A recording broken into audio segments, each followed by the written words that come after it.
I'm a 29-year-old woman, and I work in clinical nutrition. I deal with food allergies and dietary restrictions every single day. It's my job to know exactly how allergies work, what they look like, how the body reacts, how to manage them, how to test for them. So maybe that's why this whole situation hit a boiling point when it did. Or maybe I was just sick of being played for a fool. My older sister, Alex, is 31. Ever since we were kids, she's claimed to have a severe shellfish allergy.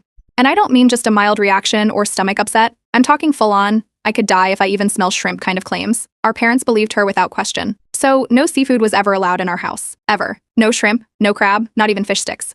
If we went to a restaurant and the menu had even one seafood item, my parents would make a scene and demand to speak to the manager. Alex didn't have to lift a finger. She just sat there, pale and fragile, as if the mere presence of prawns was going to send her into anaphylaxis. I was too young back then to really question it. But I remember my childhood clearly, birthday parties where she demanded the entire menu be changed. Family vacations ruined because a waiter didn't understand her instructions. At one point, our neighbor's dog had to be rehomed because it ate fish-based kibble, and she insisted the smell made her throat tingly. My parents went along with all of it.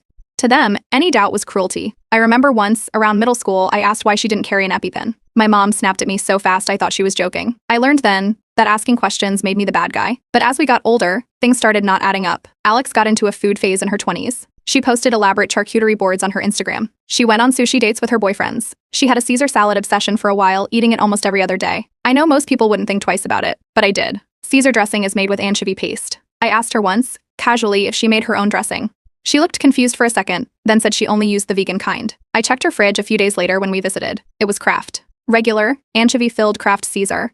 Still, I kept quiet. I knew the fight wasn't worth it. Once I started working in nutrition, the inconsistencies became even harder to ignore. Her story kept changing. She told one friend she was allergic to iodine. She told another she could eat crab in small amounts, but shrimp made her skin burn. I noticed she never had prescriptions. No EpiPen, no antihistamines, no doctor notes. And yet she had no problem storming out of a catered event because someone brought shrimp spring rolls. She would cry and say people didn't care about her safety. She'd post dramatic stories online about how traumatizing it was to constantly be dismissed. Then came the rehearsal dinner. One of my closest friends, a former college roommate, was getting married.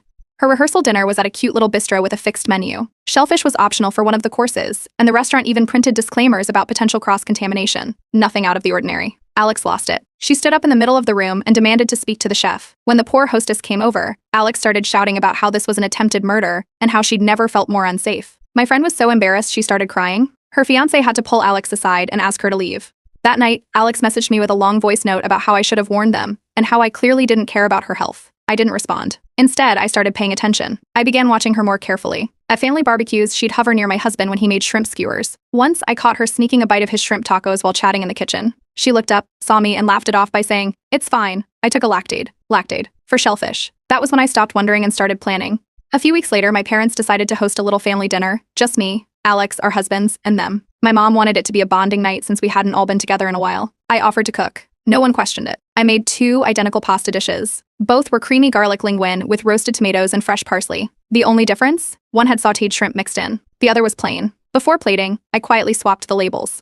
I kept the shrimp bowl near my mom's seat, the allergy-safe one near Alex. I watched her closely. She didn't ask a single question, didn't check ingredients, didn't sniff the dish. She just dug in and chatted away like nothing was out of the ordinary. My husband, who's a nurse, was sitting next to me. We had EpiPens ready, just in case, but I was already sure nothing would happen. And I was right. She cleaned the plate. Not a single sign of discomfort. No swelling, no hives, no coughing. Just compliments about how restaurant quality my cooking was. I waited 20 minutes. Then I clutched my throat, gasped, and collapsed onto the floor. The moment I hit the floor, it was chaos. My mom screamed first. My dad jumped up and knocked over his chair. My husband was already beside me, checking my pulse and pretending to administer an antihistamine he had in his pocket. I could hear someone fumbling with their phone, probably trying to call an ambulance. Alex didn't move. She just sat there, holding her fork mid-air, eyes wide, but not with concern. No rushing over, no questions, no panic. Just frozen. Watching. My husband leaned over me and asked what I'd eaten. Odd enough for everyone to hear. I kept my breathing shallow, tried to wheeze a little, and reached for my neck like I was fighting to breathe. I had a small blush compact hidden in my pocket, just a pink shimmer, and I used it to pat quickly along my neck and collarbone while everyone was distracted. It gave the appearance of hives starting to spread. I felt his hand squeeze mine for a second, just a signal that we were in sync. He turned to the table again and repeated himself. What did she eat? That's when it happened. Alex, without even thinking, said she had the shrimp pasta. She glanced at the plates and pointed to one of them, the one I'd intentionally labeled as safe, then added, "I thought it was yours." My dad looked from me to her, back to the plate. Then he said it, slowly, like he was trying to make sense of the words as they came out of his mouth. "Wait, shrimp? Did you both eat shrimp?" My mom gasped. Alex opened her mouth, but nothing came out. Her eyes darted around the table. I could see her trying to come up with something. She was still holding her fork. I sat up slowly, still wheezing. Then I just stopped, took a deep breath, perfectly calm, and I turned to Alex. "Did you eat shrimp too?" Her face dropped. Not scared, not confused, just pale. My mom asked how I was suddenly okay. I stood up and said clearly because I never had a reaction. I faked it, just like Alex has been faking hers. The room went still. My mom's mouth opened and closed like she couldn't form words. My dad sat back in his chair, like someone had pulled the floor out from under him. Alex shot up from her seat. She pointed at me, shaking, and started yelling that I was doing this to humiliate her, that I always hated her, that the shrimp must have been imitation, not real, and that she hadn't eaten enough to cause a reaction. She kept throwing out reasons, excuses, anything. I walked to the kitchen and came back with the shrimp bag and the recipe card I'd printed out. Set them both on the table. Wild caught, deveined, peeled shrimp. I listed every ingredient I used in both pasta bowls, identical except for the shrimp. I hadn't made a mistake. There was no wiggle room. She ate it, and nothing happened. My dad looked like he was going to be sick. My mom just kept whispering this can't be right over and over. Like if she said it enough times, it would undo everything. And then Alex snapped. So what if I don't really react? I don't like shrimp, okay? Dead silence. No one spoke. No one moved. That was it. Years of drama, of control, of guilt trips and cancellations and public scenes boiled down to the fact that she just didn't like it. And instead of saying that, she built a fake medical condition to get what she wanted, over and over, for more than 2 decades. She realized what she said about 5 seconds too late. Her hands flew to her mouth like she could catch the words mid-air, but the damage was done. She grabbed her purse and stormed out.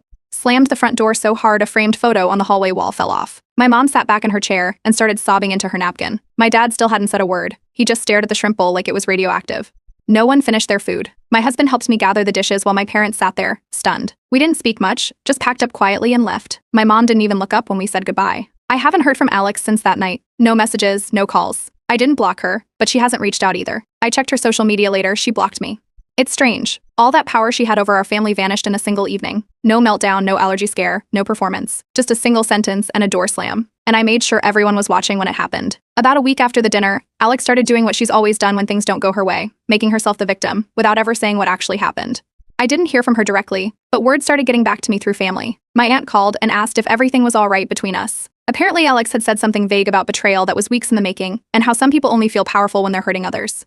She never used my name, but no one was confused about who she meant. I didn't answer the rumors publicly. I sent her one email, just one. It wasn't long. I didn't insult her. I didn't call her a liar.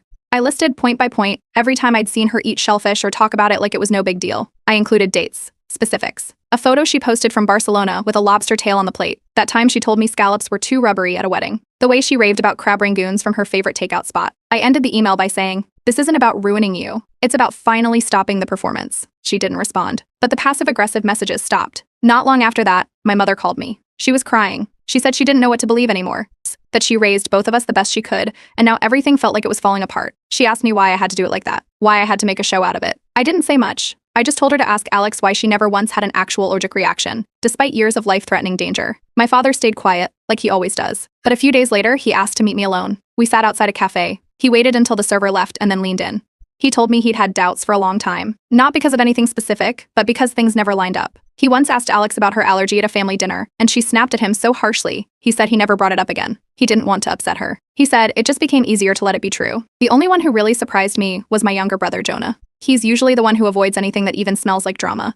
He texted me 2 days after the dinner with just one sentence, "Holy crap, I think you did the right thing." Meanwhile, Alex was spinning a new version of events. According to what I was hearing through family, she'd started saying she accidentally ate shrimp because I served it to her without warning. She said her reaction was delayed because it was emotional, not physical. Apparently, she told someone that she froze during the dinner because of how traumatic it was, or that she left because she felt ambushed, not because she was exposed, just because she was overwhelmed. That's when I started remembering other moments. Things I brushed off before. Like when she told her college roommate she couldn't even be near fish oil supplements, then offered that same roommate salmon jerky on a road trip 2 months later. Or the time she threw a fit because a potluck had shrimp fried rice, but the next week she brought crab dip to her book club. It wasn't just one moment, it had been going on for years. Our parents were stuck in the middle. My mother told me she felt like she had 2 daughters who now hated each other. She begged us both to come to family counseling. I said no. I told her clearly I'm not the one who needs mediation. Then something happened that even I didn't expect. Alex's workplace found out. She told her office she had a shellfish allergy years ago. They'd adjusted catering for events. Someone told me they even changed seating arrangements during a retreat to make sure no seafood came near her. When the dinner story made its way through family, it eventually reached someone at her job. Not the full story, just whispers that she might not have been truthful about her allergy, enough to raise questions. My mother let it slip during a phone call. Alex had tried to get ahead of things by telling her team there had been a misunderstanding at a family dinner. She didn't admit anything, just said the situation was complicated and she felt targeted. But apparently it didn't go over well. Human resources got involved. Her manager had questions. She's been on edge ever since. Then my mother came to my house. Alone. No warning. She sat at my kitchen table and told me, if this ruins her job, I don't know how we'll ever recover. I didn't argue. I just said, she did that, not me. Aria, A few days later, both my parents called us for a joint conversation. Not together, separate calls, but with the same message. They decided they needed space. From both of us. They said I crossed a line, but so did she. They're asking Alex to stay away for a while, and they told me not to reach out either. I didn't push back. I didn't try to explain again. I've done enough explaining. I was at work when the call came in from Human Resources.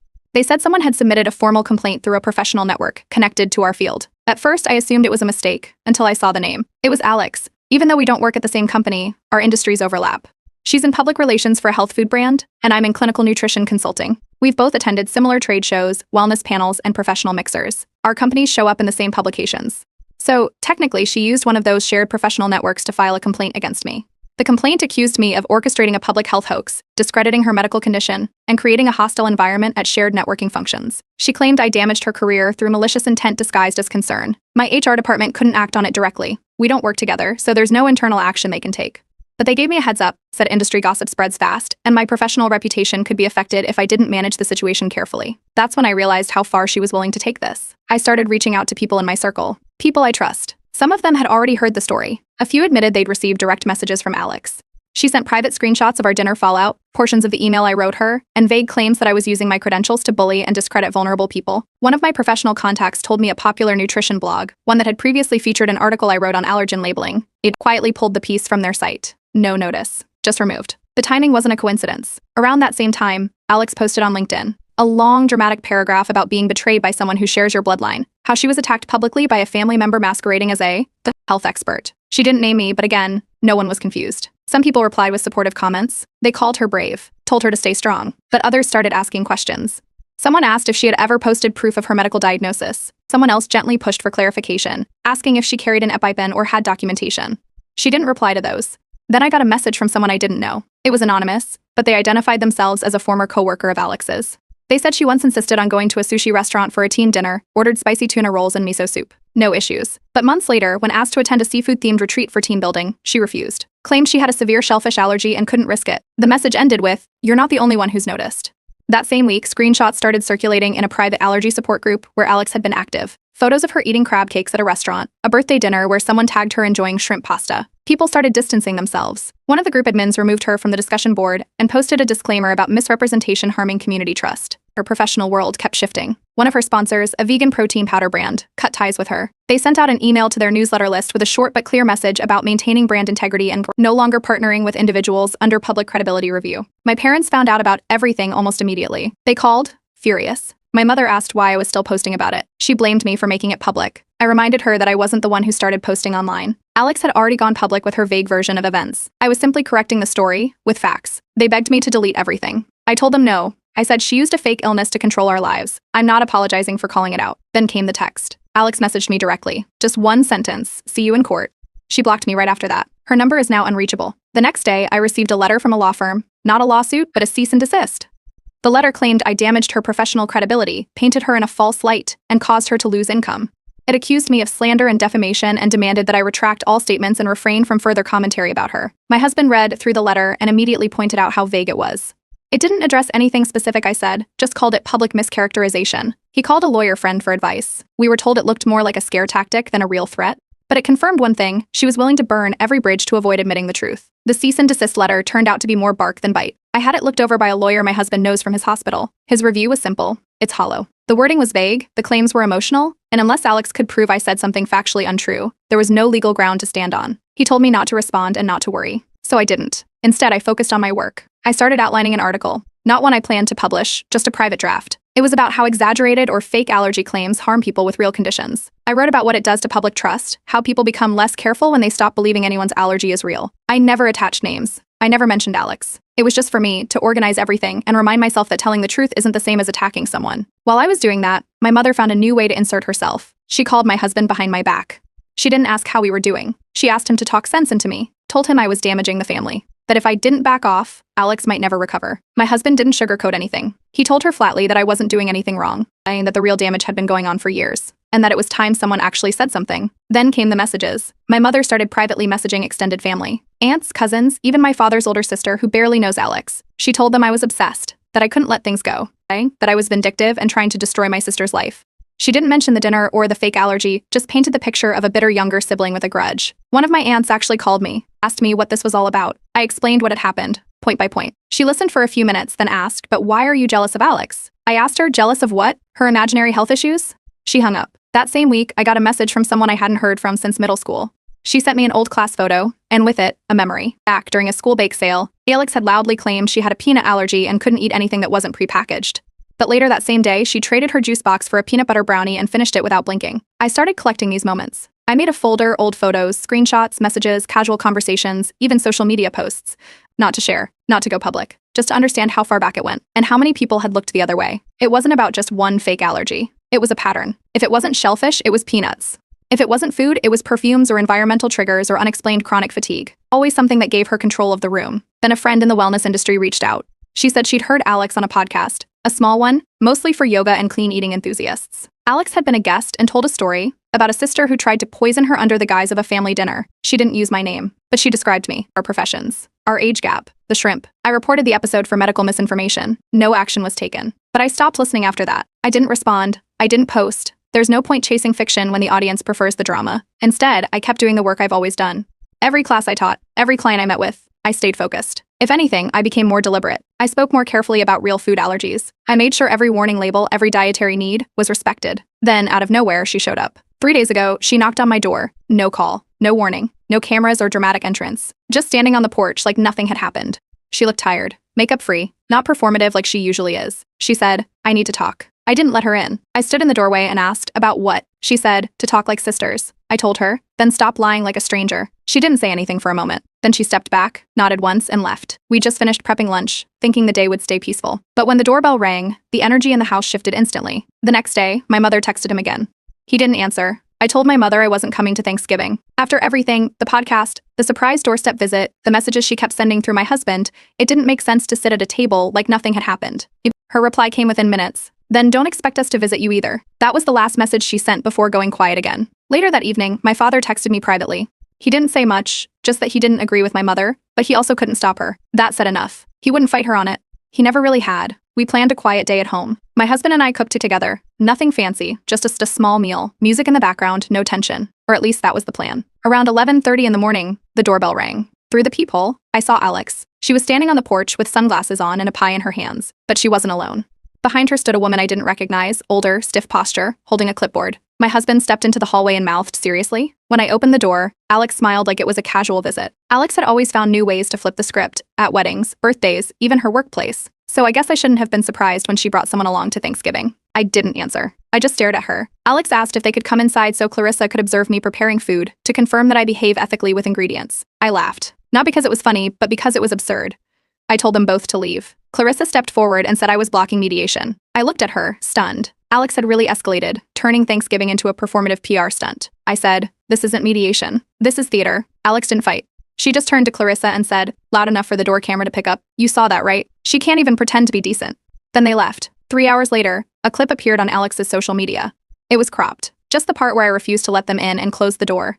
The caption read, "Trying to be civil, but she won't allow healing." Her followers jumped in immediately. Most took her side. A few commented that I was being cold or that I had something to hide. But then people started asking questions. Why bring a nutritionist to someone's home on a holiday? Why film it if it was really about healing? And why hadn't Alex ever shown medical proof? That night, I uploaded the full video from our security system. It showed everything: her arrival, the clipboard, the request, the statement about observing food behavior, and her last line to Clarissa. I didn't add commentary, just posted the full footage. By morning, her social media pages were either deleted or switched to private.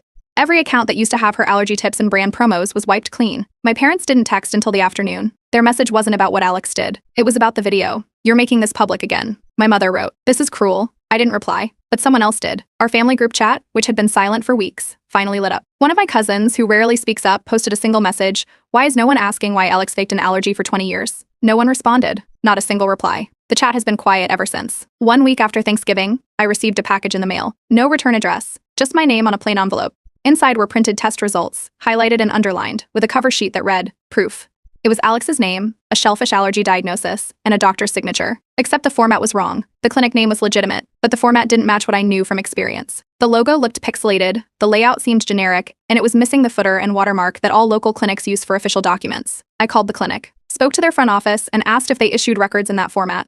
They confirmed they did not. Every document comes through their patient portal, and they don't send paper versions unless requested with a notarized form. There was no request under Alex's name. The version I had was fake. She faked medical records. My husband scanned the envelope, just in case. No tracking info. No fingerprints obvious on the paper. We stored the file, but I didn't reach out. There's nothing left to clarify. At this point, every step she takes proves what I already knew. She's not trying to recover. She's trying to rewrite. And I'm not giving her the pen. After the clinic confirmed that the documents Alex sent were fake, I sent her one last email. No emotion, no insults, just a clear message. You've crossed into criminal territory. I suggest you stop before you make things worse. That was it. I didn't get a reply. No email, no text, no anonymous burner message. She didn't post anything either. Her pages stayed locked down. It wasn't just silence, it was stillness. Like she was waiting. Or maybe preparing. 1 week later, my parents showed up at my front door without warning. They didn't look angry. They looked tired. My father's shoulders slumped like he'd been carrying something heavy for a long time. My mother stood behind him, holding a folder and a reusable grocery bag like she wasn't sure which one mattered more. We didn't sit in the living room. We ended up in the kitchen, like always. That's where the truth came out. My father said it first. Quiet. Flat. We know the test results were fake. Alex admitted it. My mother's voice cracked. She said she didn't want to believe it. That it was easier to assume I'd exaggerated or misunderstood than to accept that her oldest daughter had been lying for decades. But Alex confessed. Not in a dramatic meltdown, but in a quiet call that left them stunned. After I emailed her about the forgery, she panicked. She told them everything, not because she was ready to be honest, but because she was afraid the next fallout would be worse. According to my mother, Alex called it a lie that got out of hand. A lie she started believing herself. It began when she was 9. She ate shrimp at a birthday party, threw up, and decided it was an allergy. Her words, not mine. The attention scared her at first, then it became comforting. People cared. People adjusted. She felt protected. Over time, she didn't just stick to the story, she built her identity around it. My father said she figured out early that a life-threatening condition gave her power. Teachers excused her from group projects. Counselors let her skip uncomfortable activities. At home, they never questioned her preferences.